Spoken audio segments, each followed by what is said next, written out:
Thanks for joining us. I'm Laura Diaz. Marla Tejas has the night off.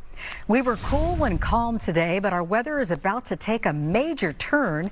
A rare winter heat wave will cover our work week. Meteorologist Star Harvey is tracking it all. Star. Yes, that's right, ladies. You know, I was here over the weekend, both Saturday and Sunday, so we did have a precursor for this heat arriving. And we'll see here right behind me where we do have this circle carved out here. That is our dome of high pressure, really ramping up to drive our temperatures even more as we move through the middle of this coming week. Now, as of right now, we did have temperatures on the warm to hot side today. Right now, we do have some clouds passing in and about the area. Most of us under mostly clear conditions, and the heat still holding on for some of us, especially across areas like El Monte at 88 degrees. We got 81 up in Ontario, 68 down in Santa Ana, so a little bit cooler. Also along the coastline, temperatures in this hour ranging from the low to upper 60s. Now, as we make our way through the rest of this evening, winds are not an issue, moving mostly at about 5 to 15 miles per hour across the area. Shifting gears tonight, our lows will be driving up above their normal. Here's a look at tonight. We're going to see most of our numbers in the low to upper 60s for our inland communities. Now, the heat again will pack on as we move into tomorrow, our Tuesday. Here's a look at what we're expecting. A lot more 80s, but also a few 90s. And yeah, you got it right. We do have some triple digits that are expected to pop out tomorrow. Now, we also have a few advisories in place for our heat. When I get back, I'll be breaking down those heat advisories, talking about when we should avoid those strenuous activities from the morning to the evening hours, but also a look into your 7-day forecast so that you can go ahead and plan this heat, because the heat, it is not letting up. For now, back to you. All right, Star, thank you. We're going to need that advice. Well, planning a beach day to beat the heat, you may want to think twice. High bacteria warnings issued tonight for several local beaches. Fox 11's Haley Winslow shows us the problem areas. A taste of summer in the last week of winter as this heat wave ramps up, blasting temps towards triple digits. We are opening rec centers, senior centers, and other resources so Angelinos have places to go and stay cool. And our homeless outreach teams are also providing water, electrolyte packages, and sun protection to our unhoused neighbors, as well as information about how they can access the county's cooling resources. One of the best places to cool down, the coast, of course. But be careful at beaches with high bacteria levels, because this is what not to do. Kids paddle and swim, some fully submerged, on a field trip led by the city's LA beaches and harbor, in front of county health department signs warning against it. They'll open their eyes, so it's hitting their eyes, getting in their throat, all over their entire body. Just chances of bacteria settling on them anywhere and everywhere and getting inside them just to wreak havoc. Doctors say exposure can lead to eye and ear infections, stomach illness, or in rare cases, much worse, E. coli, respiratory illness, or even bloodstream infections like sepsis. Those with weaker immune systems or open wounds are especially vulnerable. Children's, their immune system is not mature to an adult's level until about age 7 or 8, so they're a little more susceptible. And the elderly just could have chronic issues or any immunocompromised issues with other diseases. Oftentimes, it's not the diarrhea that they get, it's the diarrhea triggers something to make something else worse in their medical history, and they can't recover from that. So why now? Sun and rain both fuel bacteria growth. Warm water helps bacteria multiply, while runoff washes germs from the streets, storm drains, and beaches into the ocean. The LA County beaches most often under warning are typically those near storm drains or in close swim areas with stagnant water, including right here at Mother's Beach in Marina del Rey, Santa Pier, Malibu Lagoon, Leo Carrillo, and Hermosa's Gerondo Street. If the water's touching your skin, then you're sitting in bacteria. Which includes taking out a kayak, although it does look so inviting. LA County's website has the beaches under current warning for high bacteria levels, and it's constantly changing, so you can jump on there and check out the interactive map before you go to the beach to make sure it's safe. Reporting at Marina del Rey, I'm Haley Winslow, Fox 11 News. New tonight, a large fire erupting at a pallet yard in Riverside. Crews battling the blaze and the strong winds fueling the flames to nearby structures. Fox 11's Rachel Aragon live in Riverside with the latest. Rachel. Yeah, crews have been battling this fire here in Riverside since 3:30 this afternoon. Now, the fire is contained, but there are still a few firefighters out at this hour. In fact, you can kind of see a little bit of smoke still coming out of the property. I can tell you, while it's dark right now, several hours ago, it was much busier. That's because a huge plume of smoke going into the air. Take a look at the cell phone video we obtained of the smoke and flames coming out from this afternoon. We know that the fire could be seen from pretty far away. Well, firefighters say the blaze then spread from the business to a pallet yard nearby. Crews are also battling the heat and the strong winds. Firefighters say the fire spread quickly onto a nearby field and even leading to propane tanks and cars catching on fire.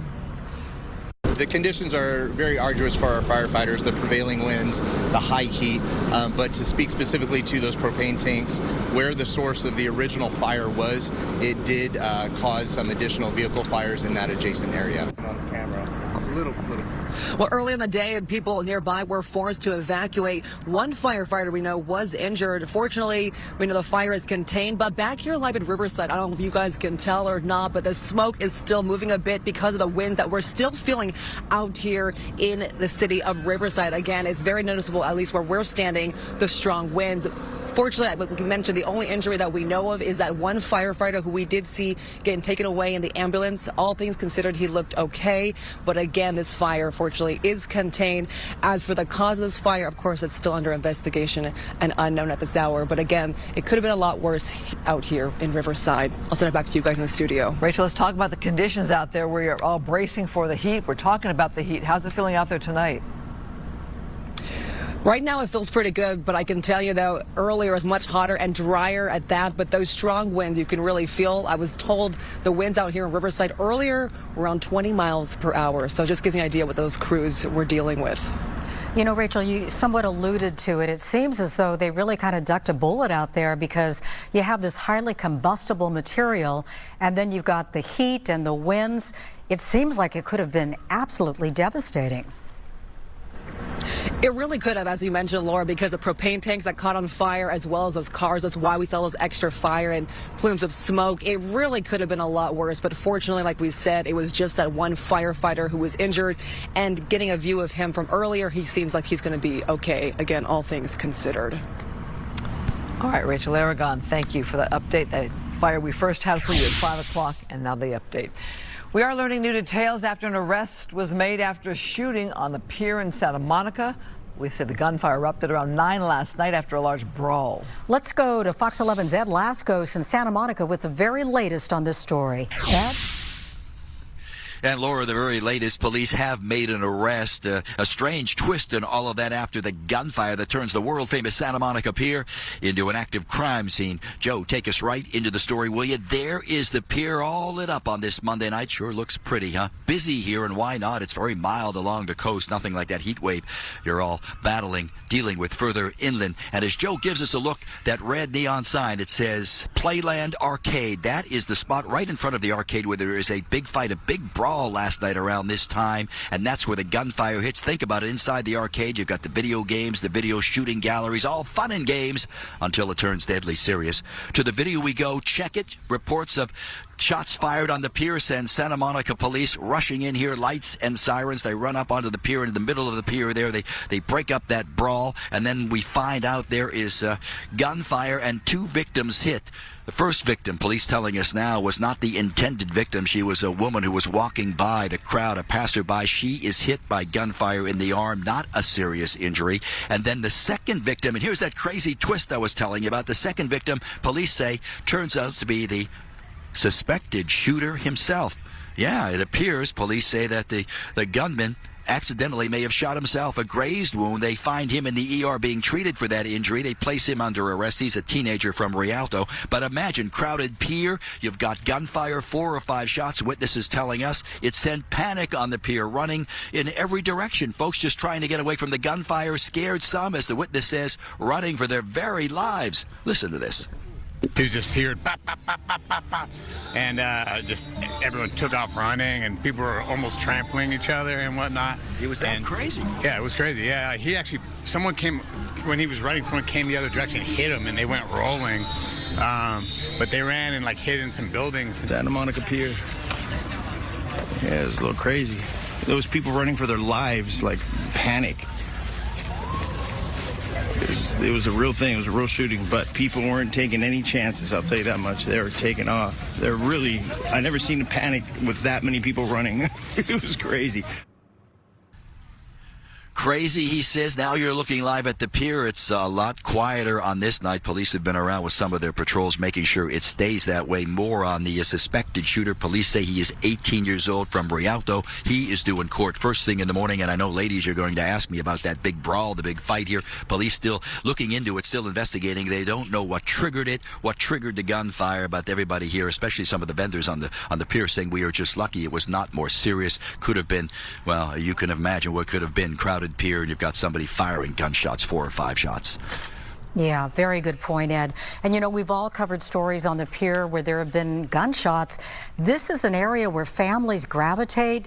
Tourists come into town and they want to hit the beautiful pier, but then you hear these stories and it must be shocking, and what this does to vendors and just for the image of the city. Yeah, you would think about that, Christine, as Joe gives us another look over here at the pier. And you're right. We were up there about an hour ago. You had a lot of families, a lot of folks in. Think about it's also the beginning of spring break for a lot of folks. And a lot of the vendors, though, they weren't frightened. They were really more surprised, saying they don't really see this kind of a problem. They say in other cities, but some of the vendors we talked to said, no, they were really surprised by this, that you'd have gunfire there. You know, there's been brawls here and police come in and they break them up, fights when you got teenagers involved, but never anything serious like that where somebody will actually take out a gun and start shooting. So that's why they're looking into it, especially as police were saying, you've got the start of spring break coming up, you got the tourists coming in a couple of months, the World Cup. So there's a lot of stuff going on here. And the very last thing you need is a beautiful spot like this to have gunfire, to have violence. Mm-hmm. Well, I've been there. I've seen Santa Monica police patrol there. I even drive down on the pier with their vehicles. Did you get a feel for security or an update on how they do the security there? Is it private? Is it just police? You know, we didn't see it. Actually, we spent a couple of hours walking back and forth on the pier. Did not see any of it. We saw some black and white Santa Monica PD over on Ocean patrolling and, looking around here, but we did not see any active patrols out on the pier itself. And Christine, you remind me, remember, what was it? Because some of the folks were asking me, and it was a long time ago, right? If you can remember, maybe, I don't know, 15 years ago or so, they had a bad shooting. Remember? And, and there was a police officer, a friend of yours, and we had met at the station, and she was hit by gunfire up on the pier. That probably was a good 25, 30 years ago. Yes, there was a shootout there on the Santa Monica Pier, and 2 police officers were hit. It was a whole thing where it's a longer story, but yes, you brought me very back in my mind, very back to that moment right there, where that was a very violent incident and a very scary night. Mm-hmm. Well, they believe that they have the suspect in custody, so at least that's good news there. Thank you, Ed, for that update. Still ahead right here at 8 o'clock, RFK Jr.'s childhood vaccine changes temporarily blocked by a federal judge. What the ruling means moving forward next. I'm Christina Gonzalez in Huntington Beach, a former CHP officer and an alleged drunk driver charged with murder in the deaths of 4 young people who were driving in a car in the 605 freeway.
Developing tonight, a former CHP officer and a suspected drunk driver are possibly facing life in prison. Both have been charged in the deaths of 4 friends who were driving home last summer when their car was hit in a fiery crash.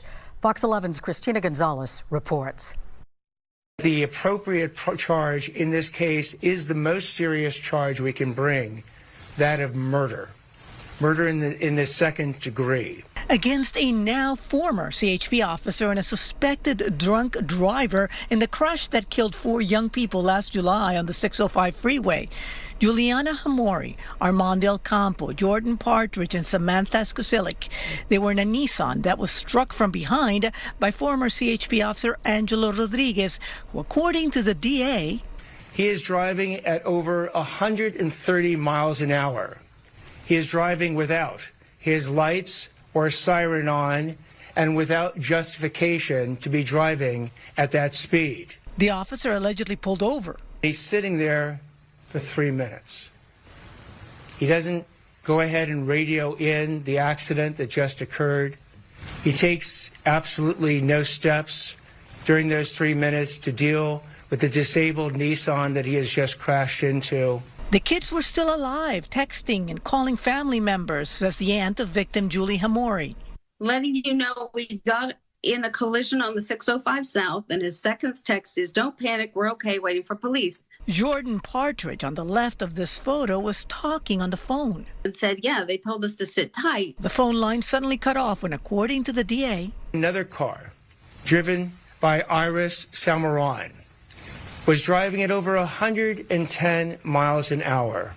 She's above the legal limit for alcohol consumption, and she crashes into the Nissan in the HOV lane, lighting the car on fire and horribly burning the 4 innocent victims inside the car. These 4 kids are dead. I mean, I'm just sitting here. I mean, look at these kids. Families insist the CHP did not acknowledge the possible involvement of one of their units until they had to. The CHP was telling you and every other news person, "Oh, it's chain reaction. It just happened so fast." They covered it up. They knew while the cars were still on fire that this was just egregious violation of their duties and of the public trust. In a statement, CHP saying, while we cannot comment further, we extend our deepest condolences to the families and loved ones affected by this heartbreaking event. They do say they were part of the investigation that resulted in the charges. In Huntington Beach, I'm Christina Gonzalez, Fox 11 News. A federal judge in Boston has blocked Health Secretary Robert F. Kennedy Jr. from changing the U.S. childhood vaccine schedule. The ruling stops planned cuts for the flu and meningitis shots after the judge found Kennedy had likely broken federal law by replacing a key advisory panel with anti-vaccine members. The legal fight originally challenged Kennedy's move to stop recommending COVID shots for children and pregnant women. Coming up right here, another round of paycheck pain for TSA agents. They're working without pay once again. A look at what's happening and how it's impacting our airports.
Weather is sponsored by My Home Sold.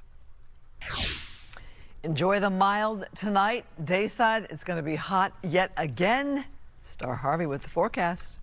Yeah, you really have to enjoy what we have in place during our evening hours because, again, those will be, just like most of the time, our lowest temperatures of the day. Now, outdoors over the next couple of days, you may notice while you're out there, those overnight temperatures will be above their averages, so slightly mild through some of our evenings here. Now, we do have the continuation of this high pressure system standing here on the west coast, bringing in all of our heat. It does give a ridge in our jet stream, and we have a completely different story happening on the opposite coast. On the east coast and down to the south, we have a lot of cold weather. In fact, we have a freeze warning in place, not to mention a lot of wintry precip with some of that rain to go along across the northeast. Not happening over here on the west coast. In fact, with that high pressure in place, warming up our temperatures, but also doing its bit to really keep us dry here throughout this week. We do have some clouds passing in and across areas east of LA,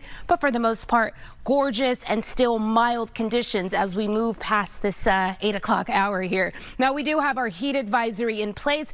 It is going to be for all of our orange highlighted area. This is for today. Now, as we move into tomorrow, this is when we're expecting that heat to begin to peak from tomorrow, moving through the end of this week. Not only will we have that heat advisory where our temperatures will range from the low to upper 90s, but we'll also be adding in an extreme heat warning where the pinks are. This is letting us know that our temperatures will range from the upper 90s to the triple digits. So a lot to get through this week and a lot to unpack here. We'll start off tomorrow morning with our temperatures in the 60s. So again, if you do have any of those plans, it is best to always get them done earlier in the day. By 10 a.m. tomorrow, LA temperatures will have soared to about the low 80s. Not stopping there, we will top off in the upper 90s across the LA area tomorrow. Now, some of those cool spots will be along the coastline where temperatures will be in the 80s. But as I draw you in closer, not just 90s on the map as we move into our Tuesday, we're also looking at the potential for a few of those triple digit markings across areas like the Inland Empire and down towards our low deserts. Now, that high pressure system in place, really keeping its form through the end of this week. And it will not be until we arrive at this weekend that we start to see those temperatures trending cooler, but still well above their averages. I'll have more details on that 7-day forecast, but also some tips to help you deal with this heat moving through this week. For now, back to you. I'm just coming to work early for the air conditioning. Smart woman. We are staying on top of the high temperatures. Heat can be dangerous to your health. The symptoms to watch out for. Plus, Matthew Seedorf. We're in Rancho Palos Verdes tonight, where land movement has increased in recent weeks. What officials have to say and if it could keep this pace coming up.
live across SoCal. This is LA Live News Tonight on Fox 11 Plus.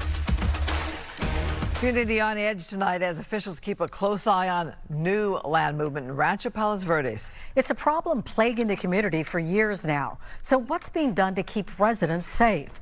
Let's go live to Fox 11's Matthew Seedorf with more tonight. Matthew? Well, in recent months, the land movement actually slowed down quite a bit, but now it's kind of ticking back up again. You can see where we are tonight outside the Wayfarers Chapel. It is closed due to land movement as they begin that construction process. But if you go and take a look at this video, this is some of the land movement that we were witnessing today here in Rancho Palos Verdes. The main part that's getting really targeted hard is the Portuguese Bend area. But if you recall, about a year ago, land movement here was measured at around 12 to 14 inches per week. But in recent months, that number had improved, dropping to about 1 3/4 inches a week. But again, in recent measurements, it's slightly back up to 2 inches per week. Now, officials say they're not worried about it going back up to those extreme levels from about a year ago, but the impacts here are obvious. 400 homes in some way dealing with the movement, more than 20 red tagged while engineers work to limit the destruction. Eventually the house would look like a table. All the soil could wash out from underneath it and it wouldn't move. So land movement proof? Proof, yes. Not yard proof though. Once again, if the house stays and the land moves, you still have to deal with that. You have to mitigate with that some way. Is there a long-term solution to what's happening out here? It's stabilizing this landslide so that we can get to a point where the rate of movement is what historically has been. It's been about a couple inches a year, not a couple inches a week. If we get to that point, we've been told by FCE they would consider re-energizing the area. So again, hundreds of homes in the community without power. So until those measurements drop to just a couple of inches per year instead of per week, we're going to be without power in this neighborhood until that happens. Reporting live tonight in Rancho Palos Verdes, Matthew Seedorf, Fox 11 News. Well, Matthew, does the amount of rain or anything like that have anything to do with what they're experiencing there in terms of the movement? Yeah, so officials believe that it's all related to the rain and the water that gets underground. So what we're seeing right now, they believe, is likely linked to all that rain that we were getting over the wintertime, especially during the holidays. You think back to all those storms. So they do think it's directly related to the weather. I'm just going back over the numbers you just dropped, which I know we've covered this story many times before. So you say 20 red tagged and 400 affected? Yeah, so there's more than 20 homes red tagged and then about 400 in some way impacted by this land movement. And you think about all the power, the gas shutoffs that have been taking place. A lot of the homeowners here have adapted, though, and they're essentially living off the grid because this has been taking place the last year or two where it's really gotten bad. They had to either adjust and live with this or move out, which some people did as well. Yeah, enormously stressful. Yes. Yeah. All right, thank you. President Trump is delaying his March 31st trip to China by at least a month, telling reporters he plans to remain in Washington as the conflict with Iran escalates.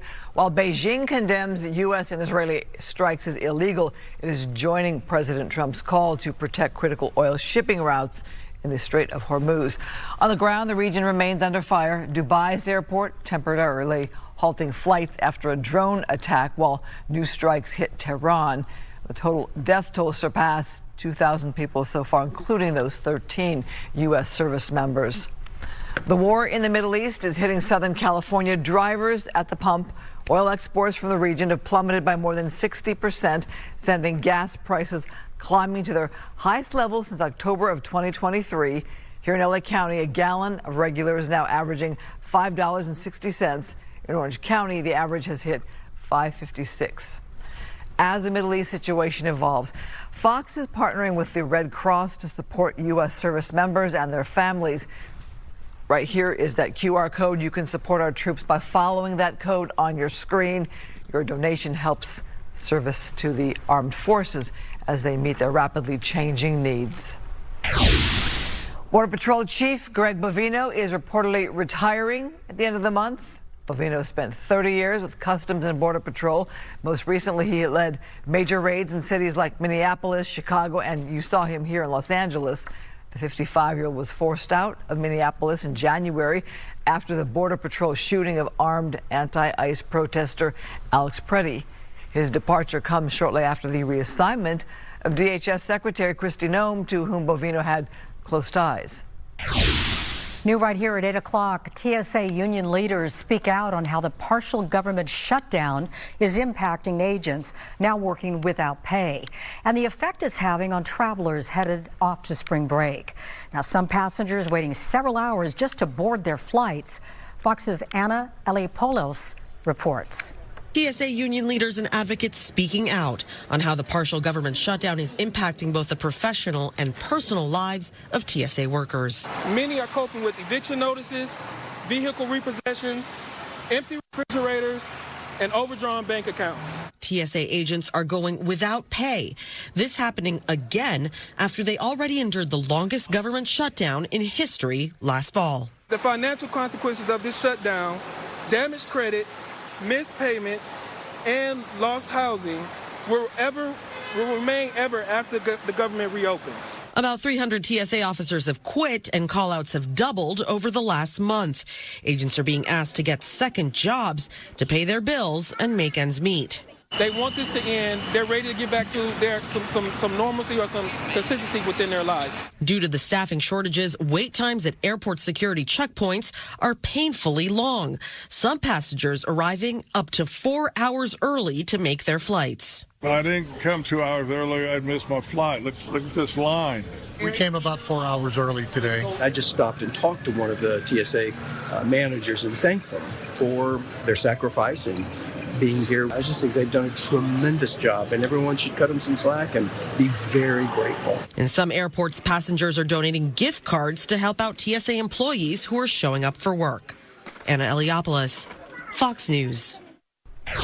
A heat wave getting ready to blanket Southern California. The worst of it is over the next few days.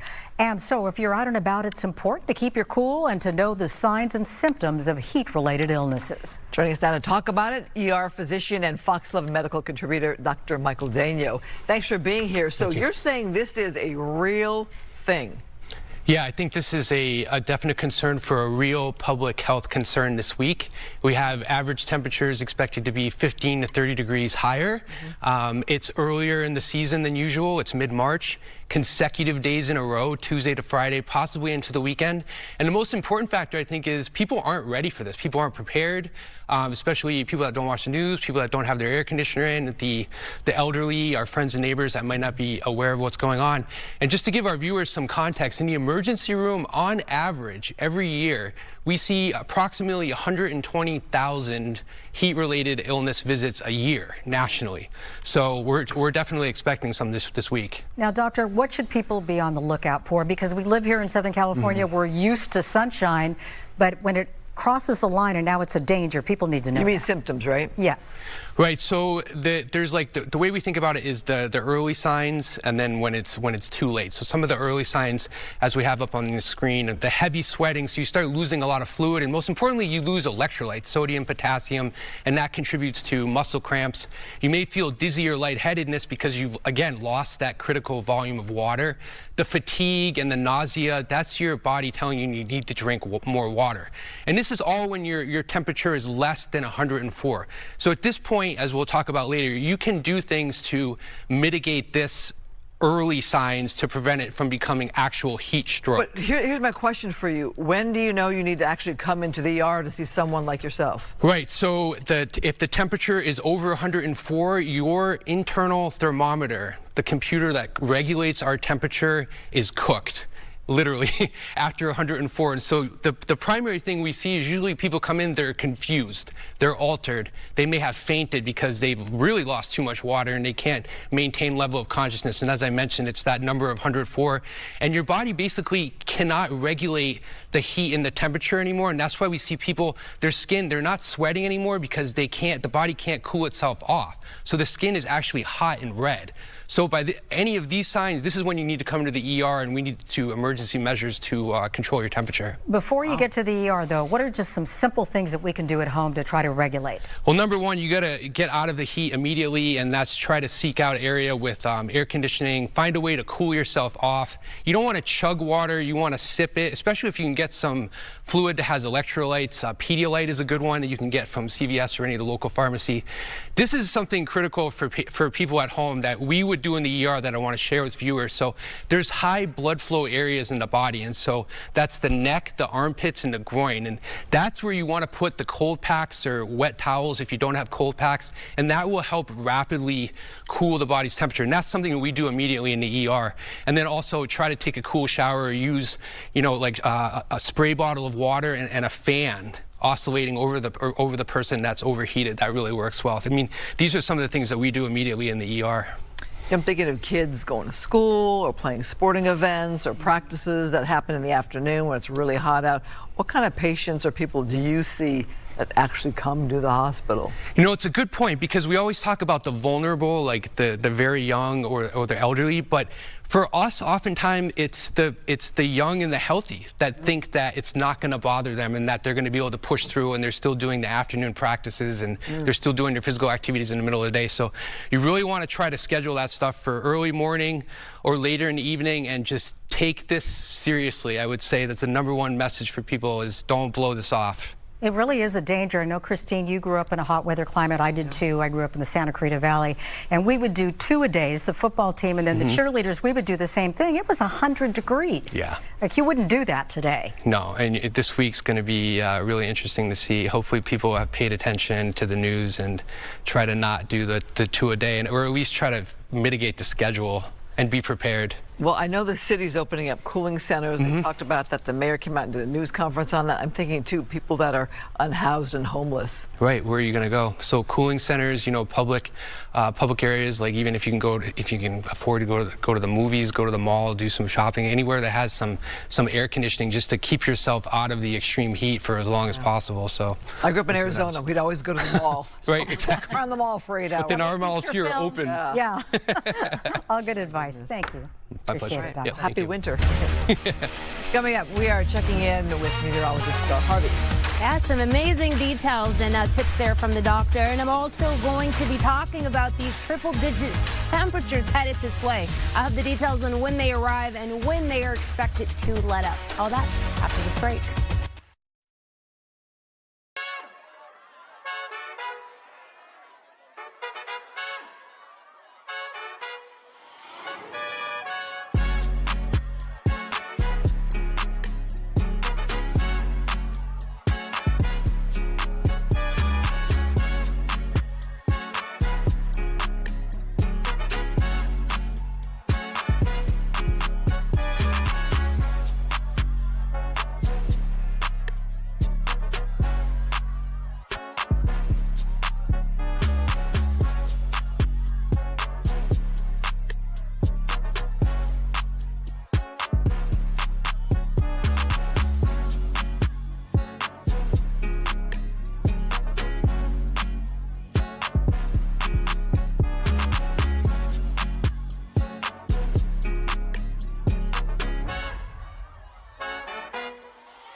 Big changes are coming to Dodger Stadium for the first time in its 64-year history.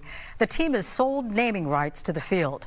Japanese clothing brand Uniqlo will be the new sponsor, likely renaming it Uniqlo Field at Dodger Stadium. Now, the stadium's name itself will stay the same. Uniqlo gains exclusive marketing perks, adding to the Dodgers' growing partnerships with Japanese companies. These deals have brought in millions, boosted by star player Shohei Ohtani for his global appeal, and who doesn't love Shohei? E-bikes have drawn criticism across Southern California, but some young riders say there is another side to the culture. Star Harvey joins us now with how one teenager is actually using his platform to encourage safer riding while building community. That's right, ladies. You know, Tito Martinez, he's only 14 years old, but he's already becoming a voice for responsibility and an advocate for safety in the e-bike community, using his growing brand to encourage riders to have fun while prioritizing safety. Here's his story. In a city where e-bikes are often linked to chaos, one 14-year-old is rewriting that narrative. Meet Tito Martinez, founder of Starline World. I never thought I would get to where I am today, and just seeing people wear my company, and I was a fan of everybody. I started from nothing. I didn't know anybody. I didn't even have a bike. Back then, he says he was glued to a screen. I used to be like those kids that all they wanted to do was play Fortnite inside all day, 8 hours a day, wake up, eat, sleep, repeat Fortnite. And honestly, having an e-bike, it made me be more outside with my friends. He promised his mom he'd pay her back. I was like, Mom, please, buy me this e-bike. I promise one day I'm gonna pay you back. Months later, he did just that. Eventually, after months after all this, I finally paid her back for that bike. Then came a viral turning point. I crashed into some kid at the back of the ride out, and a viral video happened where this cop got me, and I guess I surrendered on the floor like this, and that pretty much went viral, and that boosted me so much. The orders followed. Especially for Christmas and Black Friday, I was there's thousands of orders. I don't even, I can't even pack that much. It took me 3 days, 8 a.m. to 10 p.m., straight packing orders. But Tito says most kids riding aren't looking for trouble. Not everybody's like that. At the end of the day, everybody's mostly a good kid that just wants to have fun on their bike. And he's not alone in seeing that shift. In Anaheim, another teenage shop owner says he's watching the same thing happen. More kids choosing community over chaos. Race isn't even a factor. We have all types of kids out here. One thing I noticed is not only okay, I have my friends from school. It's I get home and I have my riding friends in my neighborhood. So just saying that is cool, especially with everyone having bikes and being outside with their friends. You get to meet a lot of new people, a lot of cool connections through e-bikes. It's just great. For both teens, the message is the same. If kids are going to ride, they need to ride responsibly. You just want to sell reliable e-bikes and make sure they're riding safely, helmet and everything, and just getting them outside with their friends. Tito has a warning for riders chasing clout. Nothing's worth losing your life just for a viral video. Stay in your lane, stop trying to run red lights, stay with your pack. And for him, it's about staying humble. Honestly, I want people to like me for who I really am. I'm still just a kid that likes to ride e-bikes at the end of the day, just like all of them. I don't think I'm so much better than everybody else. Well, it's very interesting, this new look. Yes. Very interesting. So, how I even came about, getting out to speak with Tito, but also Damien. I myself am a teen mom, or the mom of a teen, and, wanting to figure out more about this e-bike community. We've heard time and time again about the recklessness or the chaos that does surround the e-bike community. And so being able to dive into that and, not only be able to tell the story of 2 children or teens, young men that have been able to create, entrepreneurship for themselves, but to also try to, change the narrative of this community, So we know it's a sign of the times. Mm-hmm. E-bikes are there, they're out there, but we see all the video you showed us there. And I think a lot of people are going to be watching this wondering, Is that legal for them to be on the streets Yes. like that and doing stunts like that? And Right. So e-bikes themselves, depending on which city you're in, which county you're in, they are not, I guess, legal. But, I've dived into that as well, speaking with Tito, his family, and, some of the other kids in the e-bike community to find out how's this going on, and, just the relationships that they've been able to tell me that they have built with, the police or with the law enforcement in their area. They don't bother us as long as we, do this, that, and the third. So. Does he have a hard time to get other young people to listen to him? No, not at all. Just from what, he's told me himself, he has created a huge following, and at 14 years old, there are children that are younger than him that are looking up to him. Tito himself tells me that he stays away from doing, certain tricks or certain things, and he has his parents that are also going to guide him along the right way. And so just knowing that you do have those younger children that are looking up to you. So trying to do the right thing. He's a role model. Absolutely. Yeah. Yeah. All right. Let's talk now about the weather, because we've got a lot to talk about with the heat. Yes. Right, so transition to weather. Weather Let's mom. do that, right? Yeah. We have a lot of heat. It's already in place, right? It arrived for us over the weekend. In fact, an extension from last week. And as we do push into this week alone, we are going to see the possibility of that dangerous heat. In fact, we do have a few watches and warnings and advisories already in place. Now, the dangerous heat is expected to stick around for us through the bulk of this week. And we are talking temperatures into some of our inland communities in the 90s, but also the triple digits. We did bring up that bigger map to show you what's happening in and about the area. Again, we are talking unprecedented heat wave for the month of March. And although it is rare, obviously, it is not unlikely. It is happening for us right now. So we do fall into that high risk for heat-related illnesses because of the heat in place. And this is going to be for most of the region through the remainder of this week. We are talking temperatures from 15 to 30 degrees above their normal. We are also looking at asking people to limit their strenuous activities, especially between those hours of 10 a.m. and 8 p.m. where that heat is at its highest. I do have a child who plays soccer, and he will not be out there this week participating in any of those activities because it does have the potential to be dangerous. We also want to avoid those dark colors, wear loose-fitted clothing, stay hydrated, away from the caffeinated drinks, lots of water. H2O is going to be your best friend this week. And of course, making sure to check on our friends, but also doing our due diligence with our pets, making sure we're not putting their paws on that hot pavement out there. Now, our temperatures today reflective of what we're expecting to come through the remainder of this week. Today, we hit 90 degrees, so just 1 degree shy of tying our record of 91 degrees way back when. We did get well above, again, that normal, where most of us this week will be about 15 to 30 degrees today. We came in just above that by that range there. Now, we have a lot of 90s that came across the area as well, not just in the LA region. We have them in the Inland Empire, stretched all the way to the east. We're talking as far down as Palm Springs, and a lot cooler across some of our coastline in the 70s. And then, yes, we did have those 80s across some of our high deserts. Now, as we move right now into our 9 o'clock hour, our temperatures at 63 degrees right now across the LA area. Those winds pushing out of the west at about 8 miles per hour. Now, here's the bigger picture. 96 degrees for tomorrow for the LA area. Those 90s are sticking around through the bulk of this week. The coast going to be a lot cooler with temperatures in the 80s for tomorrow. And then we will finish out our work week with temperatures in the 80s. A lot more heat headed towards our valleys in the Inland Empire, where we will see temperatures getting right close to that 100-degree marking. Back to you. We still have more news ahead here at 8. But first, here's a preview of what's coming up at 9. A major oil spill in 2016 shut down Santa Barbara's controversial pipeline, but the oil is flowing again tonight, and that has some people very upset. Plus, Californians are setting their sights on a new place for cheaper housing, but why are so many looking, and how many are actually making the move? We'll break it all down ahead at 9.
So we know not everyone took home a golden statue for the Oscars, but many took home something else. Swag bags, valued at $350,000.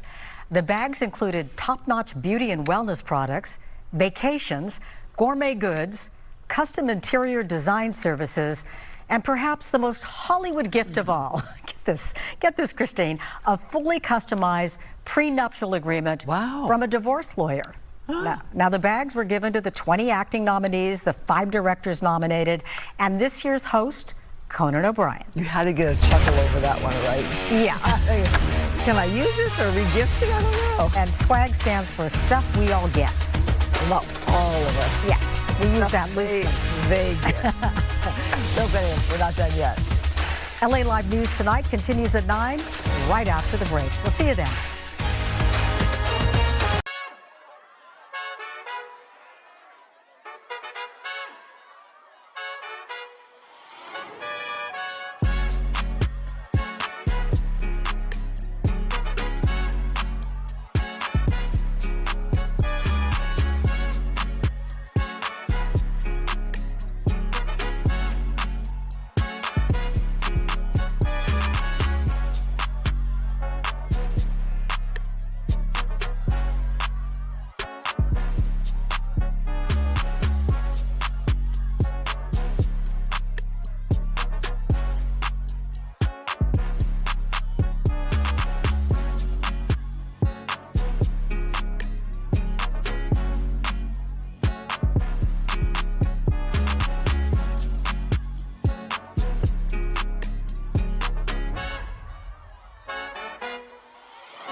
Live across SoCal, this is LA Live News Tonight on Fox 11 Plus.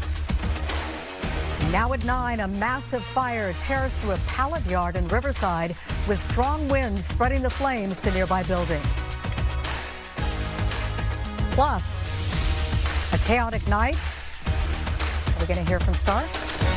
Yes, we do have a look at our map right now, bringing in high pressure. It is going to heat up this week. I'll have the details and everything you need to know coming up. And now, plus a chaotic night on the Santa Monica Pier ends in gunfire. What sparked the massive brawl and how police tracked down that suspect. Good evening. You're watching LA Live News Tonight. I'm Laura Diaz, in tonight for Marla Tejas. New tonight, a large fire erupting at a pallet yard in Riverside has calmed down, but earlier, crews battling the blaze and the strong winds fueling the flames to nearby structures. Fox 11's Rachel Aragon is live in Riverside with the very latest there. Rachel.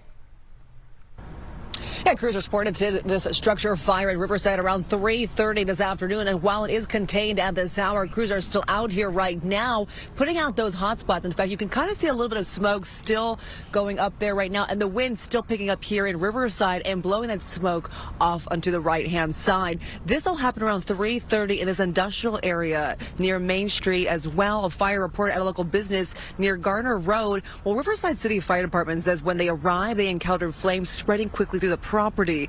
Huge plumes of smoke from cell phone video right here. You could see as well from far away. Firefighters say the blaze then spread from the business to a pallet yard nearby. Crews were also battling the heat, as you know, and these strong winds that continue here in Riverside. Well, firefighters say the fire spread quickly onto then a nearby field and even letting a propane tank and cars catching on fire. Take a listen. The conditions are very arduous for our firefighters, the prevailing winds, the high heat, but to speak specifically to those propane tanks, where the source of the original fire was, it did cause some additional vehicle fires in that adjacent area. Well, earlier in the day, though, people nearby and local businesses were forced to evacuate. One firefighter, I will say, was injured, but fortunately now the fire again is contained and the road has reopened. Now back here live again in Riverside, you can see some of that smoke still billowing a bit. The wind, though, I will say, Laura, is picking up. We also know that firefighter that was injured, we did see him earlier being transported and put into that ambulance. So far, it looks like he is going to be okay, but in the last hour or so, we are seeing the winds pick up here, so we'll be monitoring these hotspots, of course, along with these firefighters. Reporting live tonight, I'm Rachel Aragon. I'll send it back to you. And Rachel, how about the air quality there? I mean, I would think those are pretty noxious fumes. Earlier this afternoon, we could really smell it, Laura. I will say, though, there was even a bit of a cast, if you will, because of the smoke, but I'm sure it's something else that residents here, as well as firefighters, are looking for and considering. All right. Rachel Aragon, thank you so much for that live report. And now this is a live look outside on this very warm Monday evening as we're getting ready to have quite a heat wave escalating here in Southern California. Meteorologist Star Harvey standing by with all the latest. Star? Yes, that's right, Laura. We are expecting that the heat will just gradually increase moving through the remainder of this week. Now, we do have a few watches and warnings in place.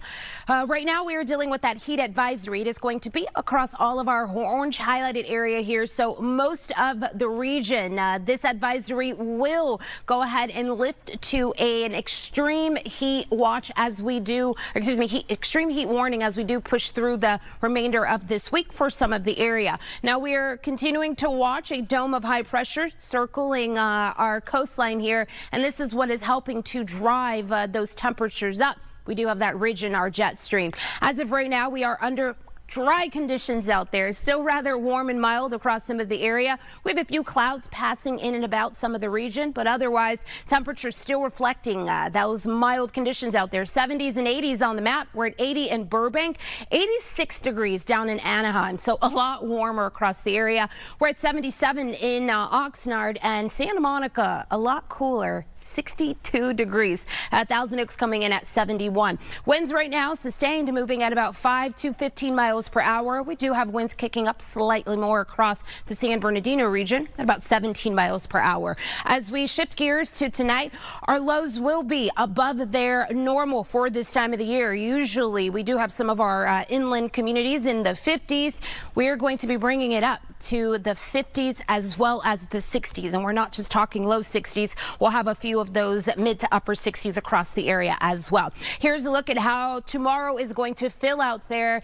The heat, it is on, and we are looking at how our Tuesday unfolds. 96 degrees expected to hit the LA area. We will have triple-digit markings across some of the region as well, and a lot more of that heat packing out towards not just the Inland Empire, but also across some of our valleys. Our coastline tomorrow slightly cooler, but still feeling the effects of this high pressure system with temperatures well above their averages. I'll have the details on some of those tips to help you deal with the heat, but also I'll have your 7-day forecast that does show you how long the heat is sticking around. For now, Laura. All right, Star. Thank you for that important information.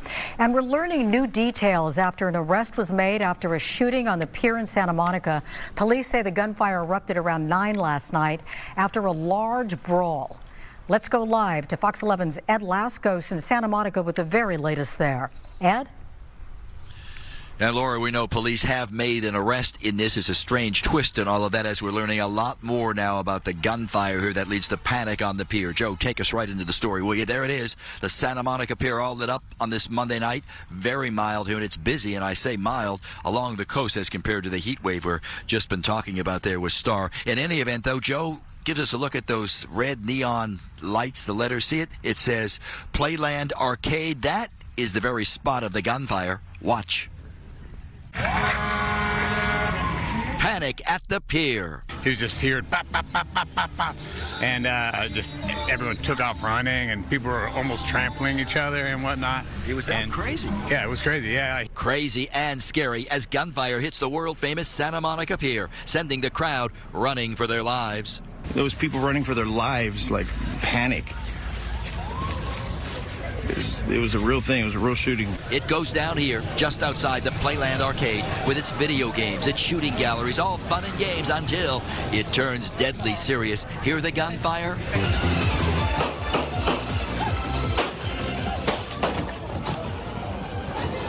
The people weren't taking any chances, I'll tell you that much. They were taking off. They're really, I never seen a panic with that many people running. It was crazy. Someone came, when he was running, someone came the other direction and hit him, and they went rolling. But they ran and hid in some buildings. Santa Monica police rush in after a big fight sends bullets flying. 2 people are hit. The first, a woman, not the target. She's just walking by when she's hit in the arm. The second victim, police now say, is the suspected shooter himself. The shooter who, it seems, shot himself. A grazed wound, but serious enough to turn the busy pier into an active crime scene. You would think that would be more than enough to keep everybody away. One funny thing was there was still people trying to get on the pier, and the cops were like, hey, it's a crime zone, can't come on in. They're like, can we just take one picture? And they're like, dude. Yeah, really, do just one picture, he says. Imagine that crime scene, and still they just won't back off. Looking live at the pier now, talking about the suspected shooter here. ID'd as an 18-year-old from Rialto, due in court first thing in the morning. But all of this really is a bad timing. Good that no one was seriously hurt, but bad in the sense that you've got the spring break just coming up next couple of weeks. You've got the World Cup next couple of months. Busy earlier on the pier with a lot of folks from out of town. Met some folks from Wisconsin back on the East Coast. Some folks, international travelers here. So it's going to get even busier over the next couple of months. And Laura, certainly it's a very popular place, world famous. You don't need any violence. Last thing you need. No, it's a bad look for sure. 24 hours later, because it's been just about that since this happened last night. Yeah. How do you think people are processing it? Are they frightened by it, or do they think it's just one of those things that happens very occasionally? You know, I hate to say that, but that seems to be the reaction. Happens very occasionally. We hear that from a lot of the vendors who say they just haven't seen this type of violence up here on the pier since they can remember. And then you have some of the other folks who are from out of town telling us, well, we've seen it happen in other areas across the country, across the world. You know, we didn't expect it to happen here when we came on vacation. So differing views, but no one seemed to be scared about it, perhaps because when you're up there walking on the pier, pretty night, beautiful there, a lot of activity, you don't get a sense that you're in any type of danger at all. And I think that really, Laura, helps a lot of folks feel calm about this, even though they're learning about the gunfire here just 24 hours ago. Yeah, and the irony of it is, of course, a lot of people go there to post to Instagram because it is so beautiful and it is an iconic place. So perhaps they're lulled into a sense of, nothing bad could happen here. I think that's a good point. In the sunset, I wish you could have seen it earlier. Boy, it was a beautiful sunset as it broke through some of the last rays going through the marine layer that was coming in. So yes, it's a false sense of security. But then, as some of the travelers said, they've learned as they travel across the country, you always got to keep your eyes open because you never know. The lady told me, I never know. And I thought, that's a very good point. You always got to expect the unexpected. Well, thank you so much, Ed. We, of course, want people to be safe out there as they visit Santa Monica. The war in Iran is causing the price of gas to skyrocket across the country and here in the West. The Strait of Hormuz has become a focal point in the Iran war. The vital shipping channel is effectively closed after Iran threatened to bomb any ship that tries to sail through it. 20% of the world's oil moves through the strait. Analysts say as a result, the cost of gas nationwide could be $4 a gallon by the end of the week. Of course, it is already way past that here in Southern California. Oil exports from the region have plummeted by more than 60%. This is the highest level since October of 2023. Here in LA County, a gallon of regular is now averaging $5.60. In Orange County, the average has hit $5.56. And oil is flowing again through Santa Barbara's controversial pipeline for the first time since 2015. This is video from 2016 when the pipeline was shut down after a major oil spill and ongoing regulatory battles. Now the Trump administration is invoking the Defense Production Act to restart operations, citing national security and a 17% boost to California's oil supply. State officials are pushing back, demanding pipeline removal and threatening legal action. Environmental groups and California leaders call the move unprecedented and vow to fight it. Ahead tonight, a deadly high-speed crash leaves 4 dead, and now a former California Highway Patrol officer is facing murder charges. And bears on the move. One family caught on camera while another faces a much more serious fate. Why wildlife officials are waiting on DNA results before making a life or death decision. Plus, planning a beach day to cool off? Think again. Several local beaches are under high bacteria warnings tonight.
And take a look at these bears in Sierra Madre. A mother bear and her 2 cubs were seen wandering around a home on Liliano Drive this afternoon.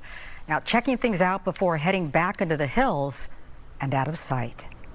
Meantime, wildlife officials are waiting for the results of a DNA test before determining whether to euthanize another mother bear. She's believed to be the same one who swiped at a woman walking her dog on Saturday. The female bear and her 2 cubs were captured Sunday night near Oaklade and Ridgeside Drives in Monrovia. Fish and wildlife officials used a tranquilizer dart on the mother bear. The 2 cubs were safely lured from under a house where they'd been living.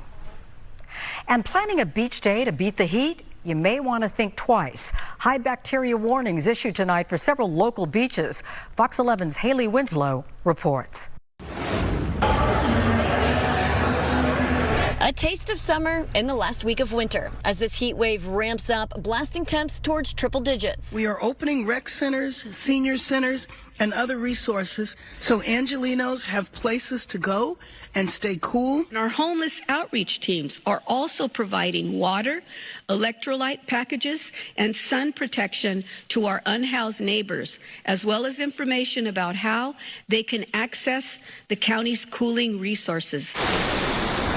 One of the best places to cool down, the coast, of course, but be careful at beaches with high bacteria levels because this is what not to do.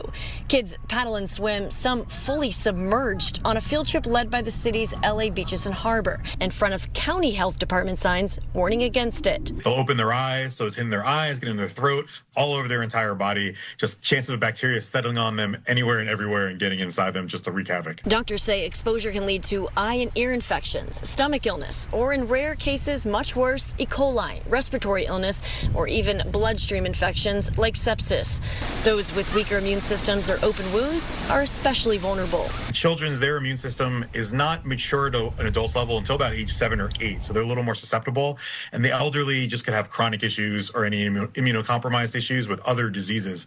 Oftentimes, it's not the diarrhea that they get, it's the diarrhea triggers something to make something else worse in their medical history, and they can't recover from that. So why now? Sun and rain both fuel bacteria growth. Warm water helps bacteria multiply, while runoff washes germs from the streets, storm drains, and beaches into the ocean. The LA County beaches most often under warning are typically those near storm drains or enclosed swim areas with stagnant water, including right here at Mother's Beach in Marina del Rey, Santa Monica Pier, Malibu Lagoon, Leo Carrillo, and Hermosa's Gerondo Street. If the water's touching your skin, then you're sitting in bacteria. Which includes taking out a kayak, although it does look so inviting. LA County's website has the beaches under current warning for high bacteria levels, and it's constantly changing, so you can jump on there and check out the interactive map before you go to the beach to make sure it's safe. Reporting at Marina del Rey, I'm Haley Winslow, Fox 11 News. Weather is sponsored by American Career College. And this is a live look of Mount Wilson on this Monday when we have a heat wave that's escalating throughout the week. And Star Harvey, meteorologist, stepping in to tell us what we can do to stay safe. Well, as we move through most of this week, if we can, the best thing to do is to avoid the heat altogether. You know, taking those breaks, finding shade, but also finding an air-conditioned building or place that you can be in to go ahead and keep yourself safe. We are looking at mostly clear conditions across some of the area. And yes, we do have those mild conditions still holding in place as we arrive at the top of our 9 o'clock hour. Now, we do have a ridge in our jet stream, and a lot of that to do with our high pressure system. It's been in place headed this way since the weekend. And yes, it is arriving and it is unleashing all of the heat for us across the West Coast through this week. As we take a look at what's happening on the other side of the nation, we do have a completely different set of weather headlines going to include not just some cold weather. We have portions of the south there that are dealing with some of those freeze warnings. And then we do have a lot of wintry precip hanging out across the east coast and also the northeast. As we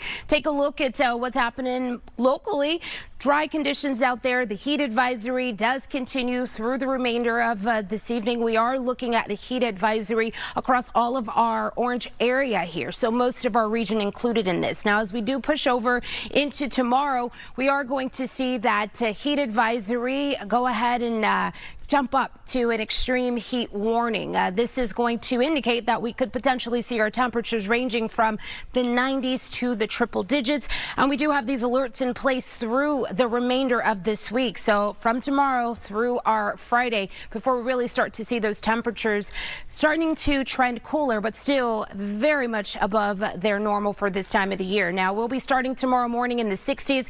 By the time we get to the back half of our morning, temperatures already growing to the 80s. We're not stopping there for the LA area. We are expecting to top off in the upper 90s. So here's a wider look at some other areas. We are looking at 80s stretching across the coastline as far up as the Ventura County area through our LA coastline, and yes, into the Long Beach, Orange County region as well. 90s across our high deserts as well as some of our valleys in the Inland Empire. Could potentially touch those triple digits, and then we will have our low deserts also hanging around in the triple digits. Bringing you in closer here, Whittier at 98 tomorrow. Anaheim, if you had plans on visiting that park out there, just make sure that you do take lots of hydration, and also that loose light fitted clothing is going to be your best friend. LA 96 for tomorrow, and then our temperatures are expecting to hold in the 90s through the rest of this work week before dropping down into the 80s as we arrive at this weekend. Back to you. All right, good advice there. A major showdown brewing between the FCC and the media coming up. Why one official is threatening to pull TV licenses over war coverage.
A heated battle over press freedom is erupting tonight as FCC Chairman Brendan Carr threatens to revoke broadcast licenses over Iran war coverage.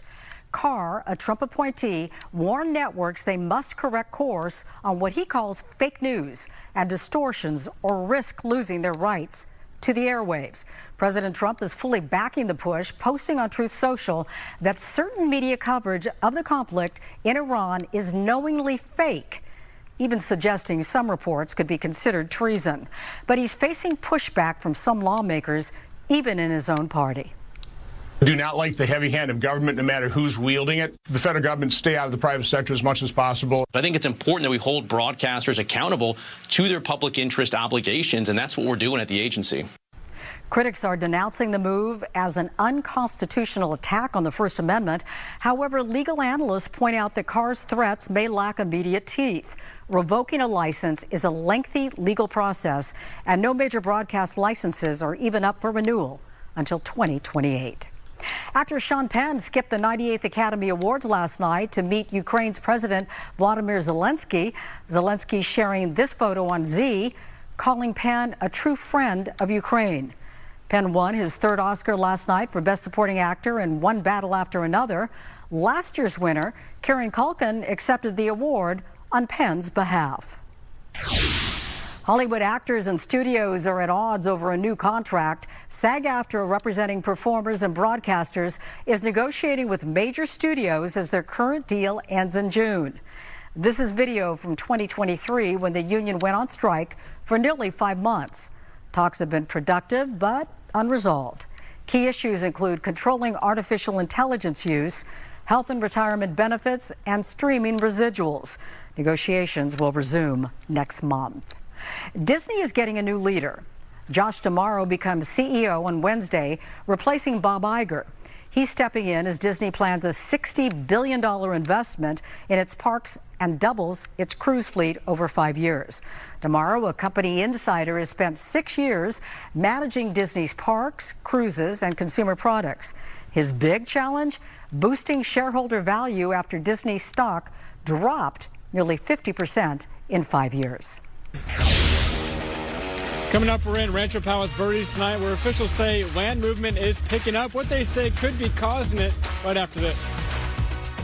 Still ahead, a former California Highway Patrol officer is facing murder charges after a high-speed crash that killed 4 people.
live across SoCal. This is LA Live News Tonight on Fox 11 Plus.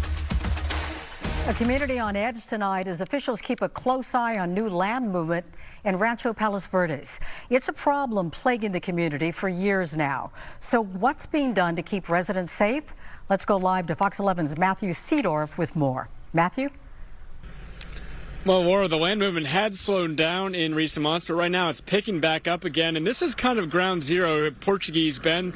If you look at Wayfarers Chapel, this is all that's left really outside as it's closed due to that land movement. But if you take a look at this video, this is some of the areas in the Portuguese Bend area today. You can see what that area is looking like with all this land movement. Again, this is the area that's kind of the hardest hit. If you recall, about a year ago, land movement here was measured at around 12 to 14 inches a week.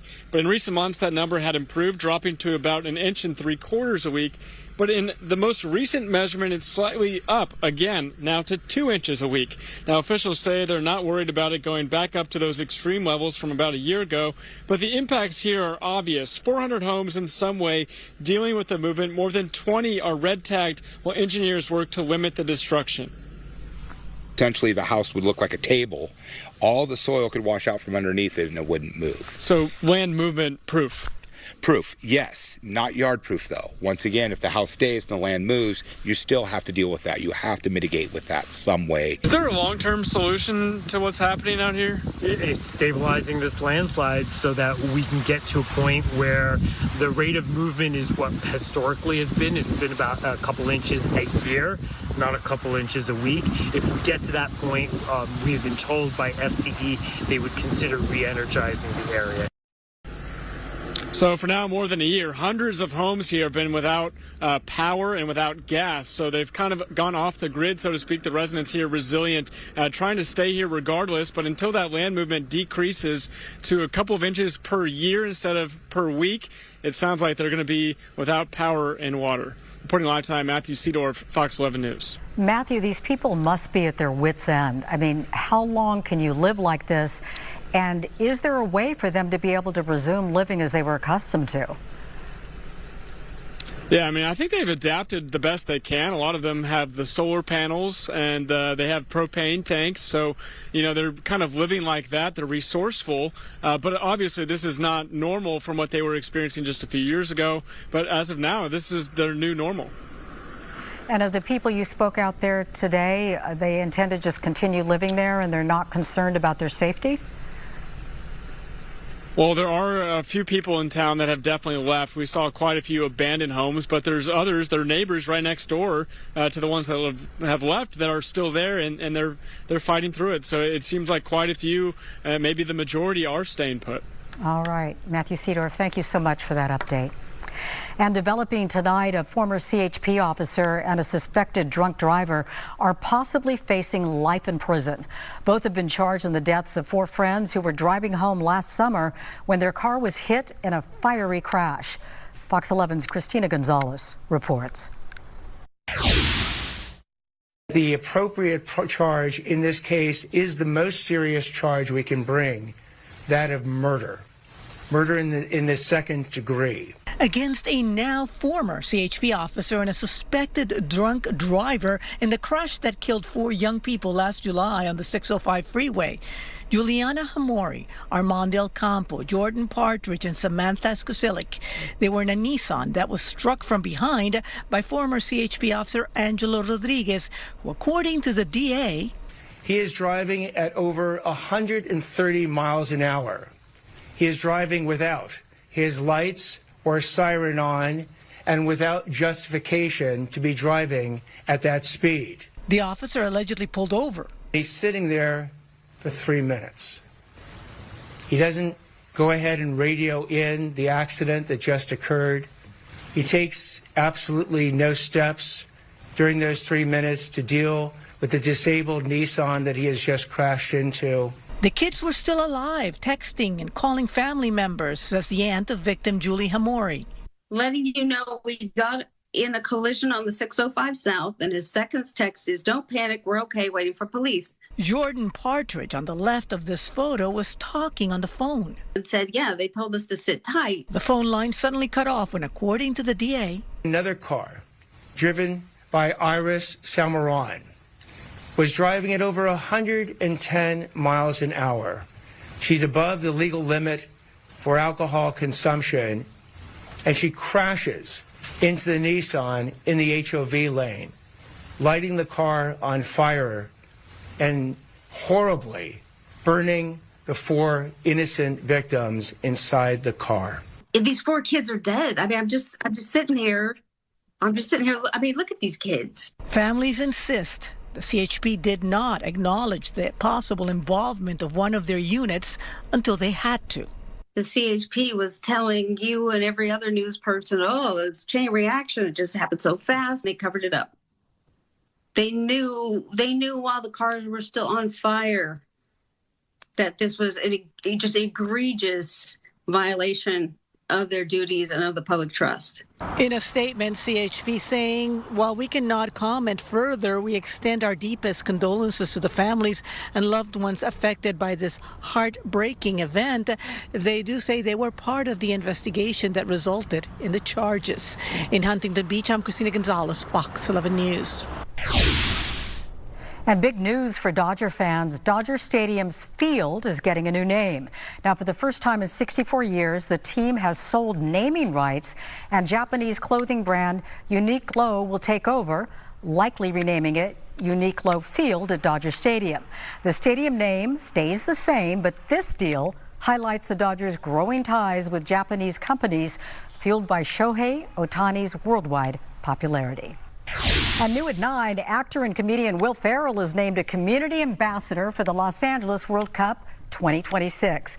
He joins soccer legends Mia Hamm and Julie Foudy to promote the event and ensure it leaves a lasting impact on the city. Ferrell, a lifelong soccer fan and LAFC co-owner, will help engage fans and highlight Los Angeles as a host city. And you know he'll make us laugh, too. Well, the tournament will feature 8 matches at SoFi Stadium, including the U.S. men's national team opener. LA traffic has a global reputation, but Metro has big plans ahead of the FIFA World Cup. Fox 11's Sandra Endo explains. Step on board, the only way to get around town during the FIFA World Cup. That's the message Metro has for residents and visitors alike when LA becomes the global stage for matches kicking off in June. US and Mexico, Canada. And the vibe is all about excitement and community.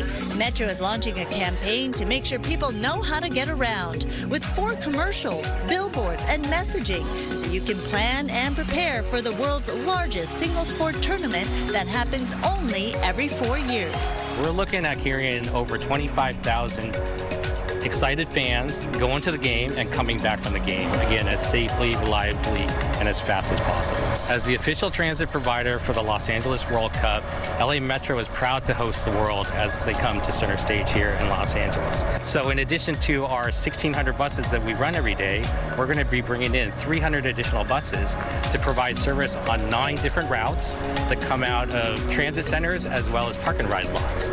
And there's actually more to come in the future over the next couple of weeks.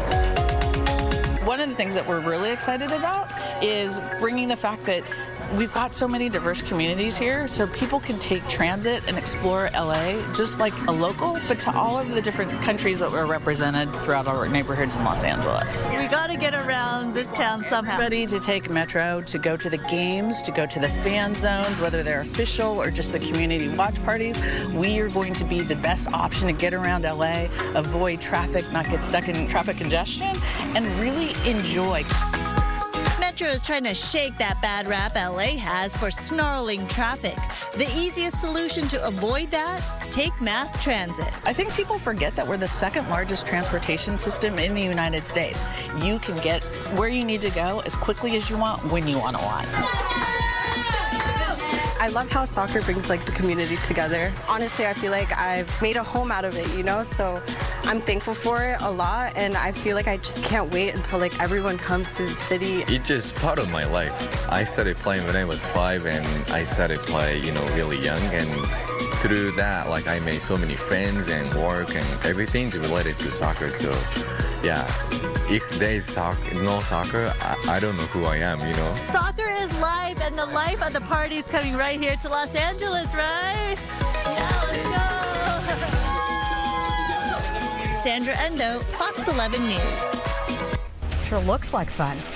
Well, hope delivered. Up next, 2 new homes were installed today in Altadena.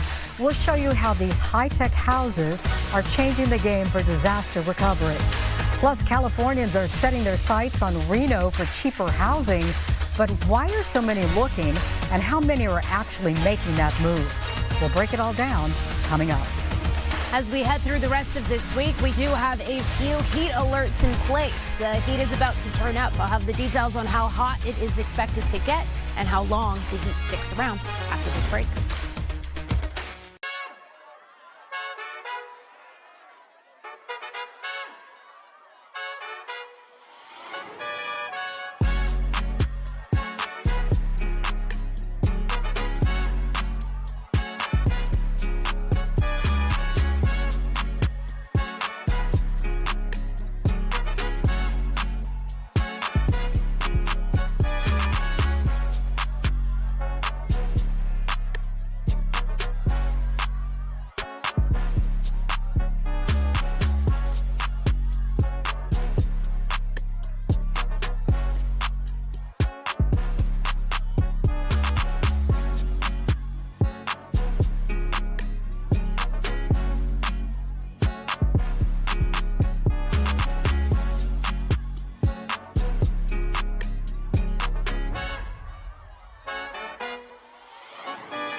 California and nearly 15 other states are suing the Trump administration over a new housing policy. The rule issued by HUD threatens to cut funding for states with anti-discrimination protections for LGBTQ and people in other marginalized groups not explicitly covered by federal law. California Attorney General Rob Bonta says the policy undermines civil rights and could push vulnerable people into homelessness. The lawsuit argues the rule is illegal and asks the court to block it immediately. And then new at 9, displaced families in Altadena are watching their new homes arrive by crane. This morning, the Sola Foundation installed 2 modular Model Z homes at no cost to fire victims. The steel frame units allow homeowners to stay on their own land while they rebuild. The officials say this modular tech could be the future of speeding up disaster recovery. Meantime, Californians are eyeing Reno, Nevada for more affordable housing. New data from Realtor.com shows nearly 45% of Reno home listing views came from California, marking the highest percentage since 2019. While this reflects interest, it doesn't represent actual home sales. And e-bikes have drawn criticism across Southern California, but some young riders say there's another side to the culture. Star Harvey joins us now to show us how one teenager is using his platform to encourage safer riding while building community. That's right, Laura. Tito Martinez is only 14 years old, but he's already becoming a voice for responsibility and an advocate for safety in the e-bike community. He's using his growing brand to not just encourage riders to have fun, but also doing his best to prioritize safety. Here's his story. In a city where e-bikes are often linked to chaos, one 14-year-old is rewriting that narrative. Meet Tito Martinez, founder of Starline World. I never thought I would get to where I am today, and just seeing people wear my company, and I was a fan of everybody. I started from nothing. I didn't know anybody. I didn't even have a bike. Back then, he says he was glued to a screen. I used to be like those kids that all they wanted to do was play Fortnite inside all day, 8 hours a day, wake up, eat, sleep, repeat Fortnite. And honestly, having an e-bike, it made me be more outside with my friends. He promised his mom he'd pay her back. I was like, Mom, please, buy me this e-bike. I promise one day I'm gonna pay you back. Months later, he did just that. Eventually, after months after all this, I finally paid her back for that bike. Then came a viral turning point. I crashed into some kid at the back of the ride out, and a viral video happened where this cop got me, and I guess I surrendered on the floor like this, and that pretty much went viral, and that boosted me so much. The orders followed. Especially for Christmas and Black Friday, I was there's thousands of orders. I don't even, I can't even pack that much. It took me 3 days, 8 a.m. to 10 p.m., straight packing orders. But Tito says most kids riding aren't looking for trouble. Not everybody's like that. At the end of the day, everybody's mostly a good kid that just wants to have fun on their bike. And he's not alone in seeing that shift. In Anaheim, another teenage shop owner says he's watching the same thing happen. More kids choosing community over chaos. Race isn't even a factor. We have all types of kids out here. One thing I noticed is not only okay, I have my friends from school. It's I get home and I have my riding friends in my neighborhood. So just saying that is cool, especially with everyone having bikes and being outside with their friends. We get to meet a lot of new people, a lot of cool connections through e-bikes. It's just great. For both teens, the message is the same. If kids are going to ride, they need to ride responsibly. I just want to sell reliable e-bikes and make sure they're riding safely, helmet and everything, and just getting them outside with their friends. Tito has a warning for riders chasing clout. Nothing's worth losing your life just for a viral video. Stay in your lane, stop trying to run red lights, stay with your pack. And for him, it's about staying humble. Honestly, I want people to like me for who I really am. I'm still just a kid that likes to ride e-bikes at the end of the day, just like all of them. I don't think I'm so much better than everybody else. Now, Star, you're not just reporting on this, you're a concerned mom. How much hope does he give you? It gives me a lot of hope. Important thing to mention there is that we did see a big e-bike community, which is not just, one type of bike. There's multiple type of bikes or people that, we saw filling up there. That is a completely different type of bike, but they are still all one community. And, as a, parent who, has a child who was looking into getting into this community, you had to go and, do your homework. And so within that, it does give you the hope that there are children out there that are doing their best to get outside, have fun, be in their community.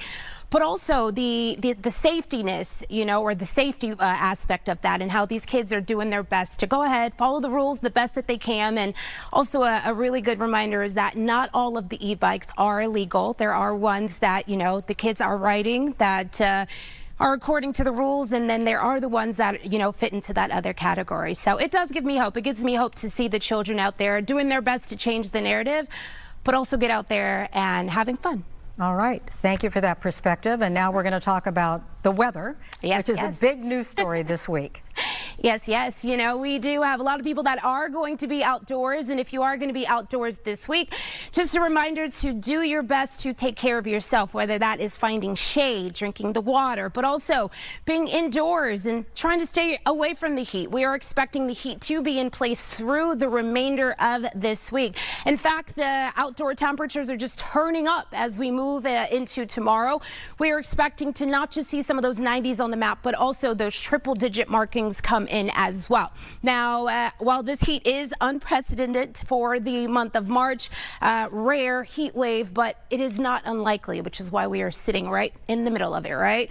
We do have a high risk for heat illnesses related to the heat, and this is going to be for most of the area, especially through the remainder of this week. We're expecting to see those temperatures ranging anywhere from 15 to 30 degrees above their normal, and of course, we want to make sure that you are limiting some of that strenuous activity. If you are going to be someone that is outdoors between the 10 to 8 p.m. hour, just doing your best to play it safe out there. Some of those things do include avoiding dark colors, wearing loose, light-fitted clothing, staying hydrated, away from caffeinated drinks, and making sure to check on your friends, the elderly, but also taking the best care of our pets, because again, remembering their paws on that hot pavement could create some issues for them.